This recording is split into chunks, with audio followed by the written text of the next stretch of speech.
રહ્યા છે India news ગુજરાતના મહત્વના સમાચારની શરૂઆત કરીએ ધોરાજીથી। તો રાજકોટ જિલ્લામાં છેલ્લા 3 થી 4 વર્ષથી કમોસમી વરસાદ અને અનિયમિત હવામાનના કારણે ખેડૂતોને ભારે નુકસાન ભોગવવું પડી રહ્યું છે। ખેડૂતોના પાક નિષ્ફળ જતા મોઢે આવેલો કોળિયો છીનવાઈ ગયો છે। હવે ઉનાળો પૂર્ણ થવા આવ્યો છે ત્યારે ખેડૂતો આગોતરા વાવેતર તરફ વળ્યા છે। તો રાજ્ય અને ઉપલેટા પંથકના ખેડૂતો દ્વારા કપાસ, મગફળી અને સોયાબીનનું વાવેતર શરૂ કરી દેવામાં આવ્યું છે, પરંતુ કુવા અને બોરના પાણીના સ્તર ઊંડા ઉતરી જતા ખેડૂતો મુશ્કેલીમાં મુકાયા છે। ખેડૂતોનું કહેવું છે કે સિંચાઈ માટે પૂરતું પાણી નહીં મળે તો ફરી પાક બગડવાની ભીતિ છે। ખેડૂતો હવે ભાદર અને મોજ ડેમમાં ઓરવણું માટે પાણી છોડવાની માંગ કરી રહ્યા છે, જેથી પાકને બચાવી શકાય।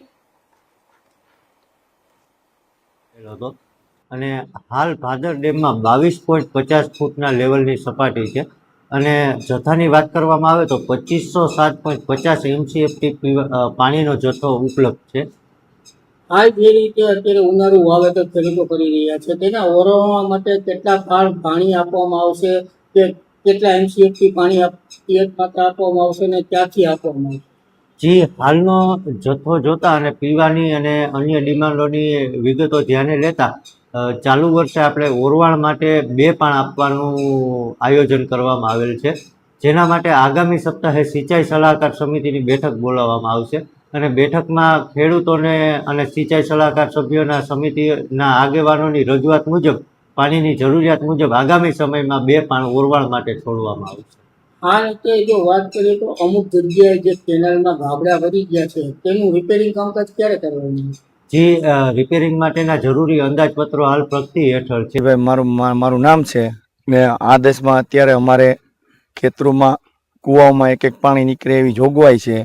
અમારે જો કેનાલની વ્યવસ્થા થાય તો અમારા આગોતરા વાવેતર થઈ જાય। અત્યારે અમારે ખેતીની તૈયારી ફૂલ ચાલુ છે, કમ્પ્લીટ, ને કોઈ પણ સંજોગે જો પાણીની જોગવાઈ થઈ જાય તો અમારા આગોતરા વાવેતર થઈ જાય। ને 2 વર્ષ થયા તો 3 પિત્તમાં નિષ્ફળ જ જાય છે ખેડૂત। કાં વરસાદ થઈ જાય કાં વરસાદ ઘટે છે, એટલે આમાં કોઈ જાય તે ખેડૂતને જો સરકારી કોઈ એનો ઓલો કરે તો એના માટે અમને પાણીનો લાભ મળે તો અમારા આગોતરા વાવેતર થઈ જાય ને ખેડૂતને બધાને લાભ ટૂંકમાં વર્ષે એવી આશા છે કે લાભ મળે પૂરેપૂરો।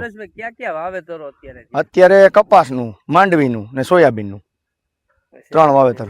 હા, ખાસ કરીને કાળઝાળ ઉનાળો છે, ખરેખર પાણીની કેટલીક જરૂરિયાત? પાણીની ફૂલ જરૂરિયાત છે, કેમ કે કુવામાં અત્યારે હવે છેલ્લા સીન હોય 1-2 પાણી નીકળે એમ હોય, અત્યારે પાણી જમીન ઉપાડે ફૂલ, ટોટલી જમીન પાણી ઉપાડવાની છે ખેડવત ને। એક તો જો આ ડીઝલના ભાવ વધતા ટ્રેક્ટર વાળા હવે વીઘાના ભાવ વધારી દીધા।